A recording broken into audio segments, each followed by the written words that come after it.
In today's video, we're going to talk about common makeup mistakes you're probably making and how to avoid them. Hi guys, my name is Thivi, and if you're new to my channel, welcome. I love everything beauty. I've been wearing makeup for over 10 years, so I'm going to share with you guys some tips and tricks today. Let's not waste any time. The first common makeup mistake you're probably making is with skin prep. Now, you've probably heard that skin prep is really important, and that is true. Skin prep does help prep the skin for your foundation and all the makeup you're going to apply after.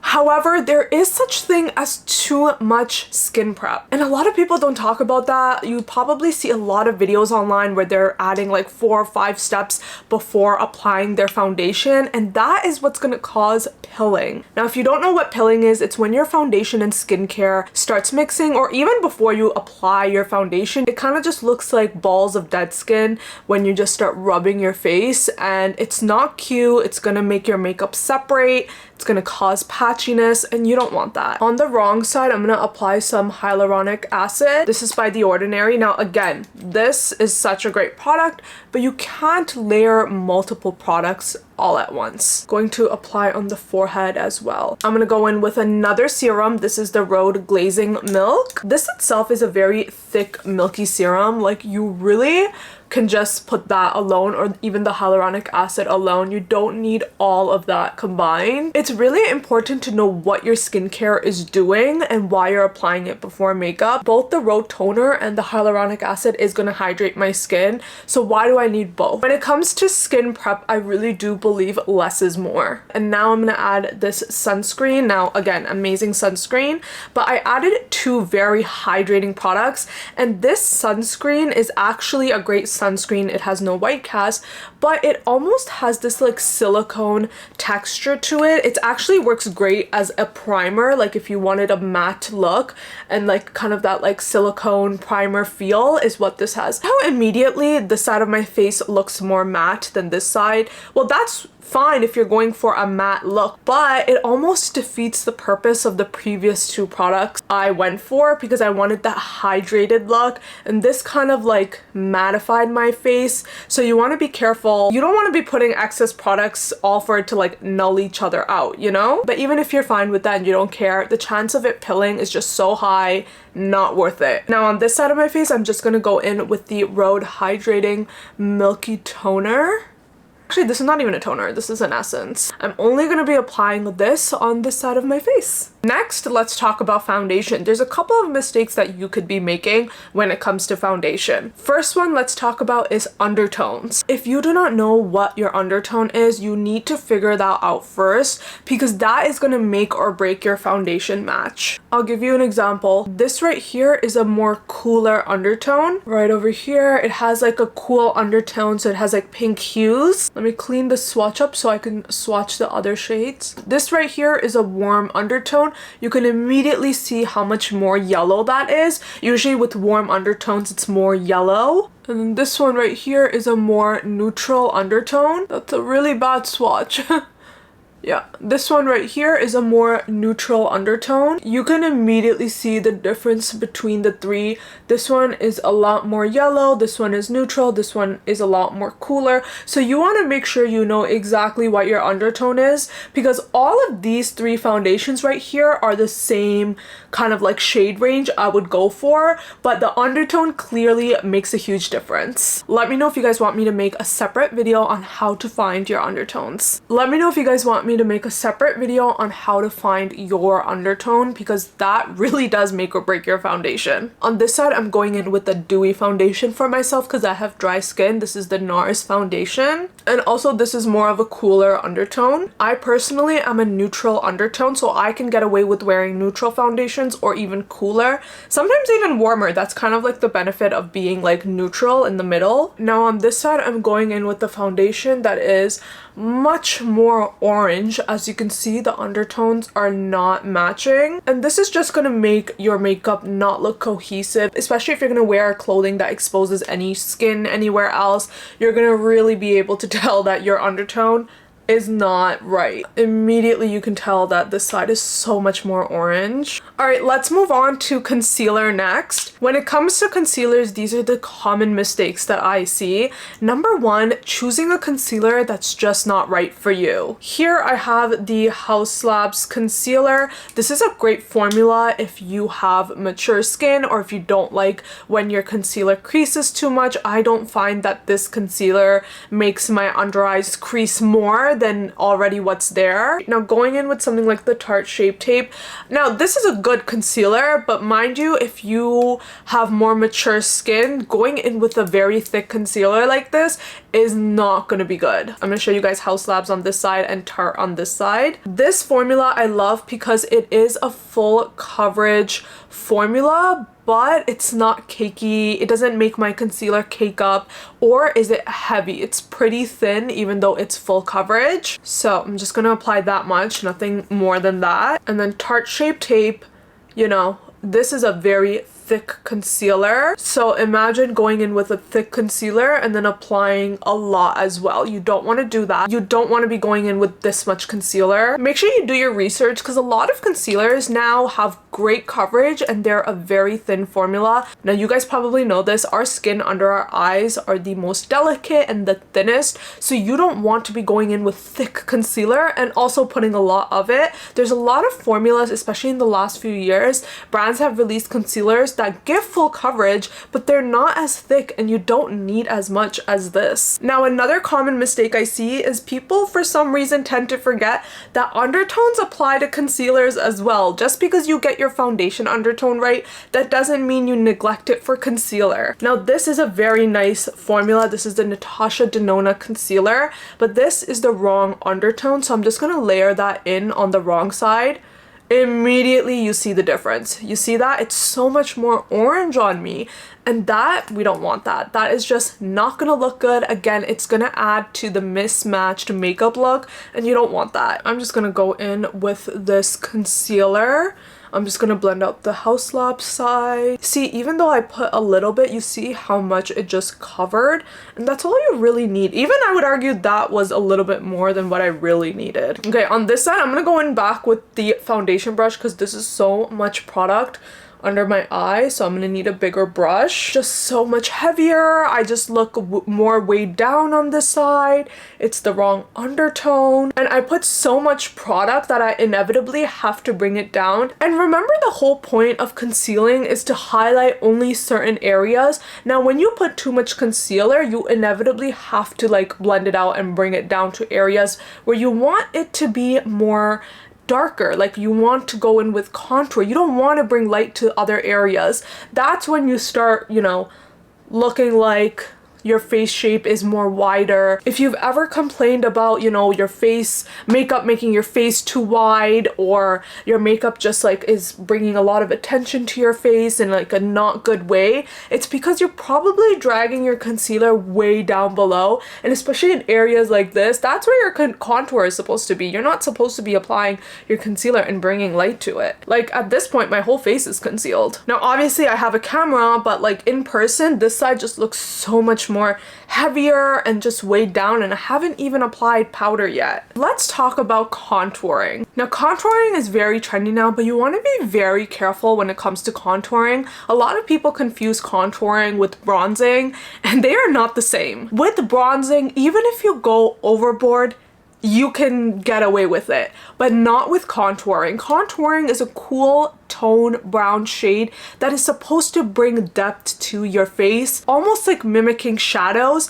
but too much of this is gonna give that muddy look. It's gonna bring shadows to places you probably don't want, and that's not cute. The reason why we can get away with it for bronzers is that you can play it off like a sun-kissed bronzy look. You can't do that with excess bronzer. Remember, contour has that gray base to it, so it's gonna give that gray look if you overdo it. On the right way, I'm just gonna show you how I would contour. I'm just gonna put a dot there, and then maybe even just a dot here. That is it. Now on the wrong side, I'm gonna show you guys what you've probably seen on social media. I'm already scared for myself. Now that looks like a bronzer placement. Even then, this is a bit too low, but you're gonna see the huge difference. Also, when blending out any sort of contour, go in with a bigger brush, buffing brush like this, and we're just going to buff that, okay? And then again, when you're blending out your contour, blend upward. You see that? You see how it just creates that dimension depth over there? You don't want that all over here. You don't want that, so blend upward and try to keep it in the same spot almost. And if you feel like it's too much, go back in with your concealer brush and just mesh the two together and clean it up. But you see this side, it still feels lifted. It doesn't look muddy at all. Now on this side, I'm actually gonna take the foundation brush we used. Look at that. Immediately, look how muddy that is. I know we've all been here. Like, we've all been here, and that's okay. This video is supposed to help you guys learn from our past mistakes. Again, what happens when you put too much product? You have to blend it out to places you don't want to blend it out to. Look how low my contour is now going. We're gonna get a 5 o'clock shadow real soon. I don't want it to go on the right side of my face, making sure that's even. Okay, that side just looks so much more muddy and grayer. Now, even if you try blending it out and, you know, doing some damage control, it just doesn't look clean. It just doesn't. Now, what's gonna happen when you put more contour? Obviously, you're not gonna walk out like this. You're gonna have to go back in with more concealer. You see how much product we've already added on to this side? And the more product you add on, girl, So now I'm going back in with a little bit of that concealer, the yellow-orange concealer situation. Okay, cleaning that up, sure. You might not notice it right now, but when you go to set your makeup, let's talk about powder. Now, a lot of people make a lot of mistakes when it comes to setting powder. A lot of people just run out and buy the most viral product, such as the Kosas powder. Everyone went and bought it because it was super viral. Here's the thing, it doesn't have a matte finish. And if you want that blurred under eye, you want a matte finish, not something that's not matte. Because when you go in with something that's not matte, it's gonna accentuate the texture, and that is gonna age you like crazy. Now, funny enough, if you do have more mature skin, going in with a powder like this can be beneficial, but there's a right way to do it. I wouldn't go in with the setting powder and use a powder puff, dip it in and press it in. I would go in with a brush and spin it in the powder and then apply it in certain areas. But for the purpose of this video, we're going to use a powder puff so I can show you guys the difference between a matte finish and a powder that's not matte and how it accentuates my texture. Also, make sure you are choosing the right color when it comes to powder. Now, this is a very light shade for me, but I'm only going to be using this setting powder underneath my eyes. If I go in with this powder all over my face, I'm gonna be giving flashback Mary. Just gonna go in underneath my eyes. This is a really nice powder. This is the MakeupbyMario powder, and as always, I will link all the products I used on the right side down below. Look at that. It just looks airbrushed. And then taking a little bit and just going in right over here in the center. Nothing too crazy. Now, again, I wouldn't take this specific shade and go all over because that is gonna cause me to look way too washed out. What I would do is I would go in with a powder that is my skin tone, and what I would like to do is go into the rest of my face, and that is what's going to give a really nice clean look. So brightening powder underneath in areas you concealed and highlighted, but everywhere else it has to be a similar skin tone shade. Now the wrong side. Let's go in with the Kosas powder. Now this is a pink shade, so I'm actually going to use this all over, so you're going to see it not only accentuate texture, but it's gonna look off. Now again, I actually like this powder. It's not the powder, it's the technique and how you do it, you know? But sometimes the powder can be bad. Oh, another thing I personally hate is like dipping into the powder and not tapping off. You need to tap off the excess so it's even. If not, like look how uneven that is. I don't know if the camera is catching it. Hello? Look how uneven that is. We don't want that. But for the purpose of this video, we're gonna do that. I'm just gonna go in all over. Like, I don't know if you can see. Immediately, it's accentuating my texture.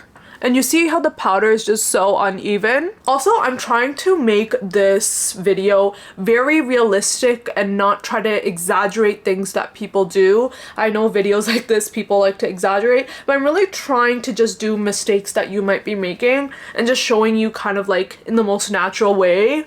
It's just not it. My next tip is bronzer. I'm gonna use the NYX Buttermelt Bronzer. When you are not a pro, please use the right brushes, because if not, you don't know how much control you need over pigmented products, especially like this one. If you're a beginner or if you're working with very pigmented products, the bigger the brush, the better, because it's not going to pick up as much and the chance of you messing up is less. And you can always add, but you can't take away. So I'm going to go in with a big brush like this for bronzer. Just lightly tap and you can immediately see the color getting deposited and it just looks very blended. Again, I'm just gonna go in. Just very effortless. Now what you don't need is going to a denser brush like this, packing on the color, okay? And then uneven, muddier, and then, God, you don't want this streak. You do not want this streak. This just looks so unblended, whereas this side just looks so effortless, so even. Like, where does the bronzer begin? Where does the concealer end? I don't know. And that's how it should be, not something like this. You see how the brush just made that much of a difference, especially when it comes to pigmented products like this, which you just never know, right? Like when you buy a product, you just never know how it's going to perform unless you're watching like a lot of reviews. Okay, next we're going to do blush, but I want to talk about this very common mistake, which is applying creams after you've applied powders. You do not mix creams and powders. Don't ever do that. Once you're done with creams, you're done. There's no going back. So make sure you've done all your cream products first, and then you're gonna go in with powder, and then that's it. You can keep layering powders, but don't go back in with a cream product. When you go back in with the cream after you've applied makeup, it will disrupt your makeup. It won't apply evenly, and it's not gonna look good. It's gonna create that patchiness and cakiness, and you don't want that. For the purpose of this video, I'm gonna go in with this Morphe blush, and I'm going to use the cream, and I'm just going to go back inside. It's almost like too pigmented because it's really clinging on to that powder, but then also I went in with the wrong powder, and now like that accentuated area is more accentuated because I'm adding cream to it. Meanwhile, I'm going to go into the powder on this side because I've already powdered my face. Just going to lightly tap the powder blush. Also, when applying powder blush, start like right here and then make your way up and down. You don't want to go in with the most product right here. You always want to start here and blend it up and down. This is just gonna make it look so much more, again, we want to make ourselves look all one piece, not like separate things, just all unison. All right, let's talk about lip liner. I'm gonna show you guys the right way and the wrong way to apply lip liner. I am guilty of this. I make this mistake all the time, especially when I'm in a rush, and it really makes a huge difference, especially with overlining being such a big trend nowadays.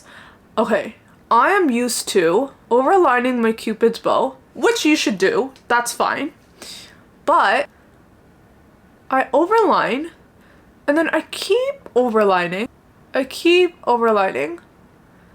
And now I've overlined this part right here. Now pay attention. I'm gonna do the same. Overline the bottom, but I'm gonna keep overlining. Right? And just connect the two. Blend it together. This, if you notice here, overlining this area is drooping my lip down. It's drooping my face down. And let me show you the right way to do it so you can really see the difference. So I'm not gonna overline. So I'm gonna follow my natural lip line on this side. So right here. Now obviously I have some pigmentation, so I wanna clean that up first actually. Okay. And then following natural lip line on the side, and then overlining just the top over here, that's fine. And just over here, this side of my lips it's just drooping down, whereas this side is just so much more lifted because I followed my natural lip line and I only overlined on the Cupid's bow, and you can go in over here. That's it. I'm just gonna go in with this lipstick so you can see. It's very subtle. I don't even know if you can catch it on camera, but this just looks too much and too big and almost like it's too heavy for my face. Whereas with following the natural lip line, it's gonna look a lot more natural while still giving my lips that extra overline plumping look that I want.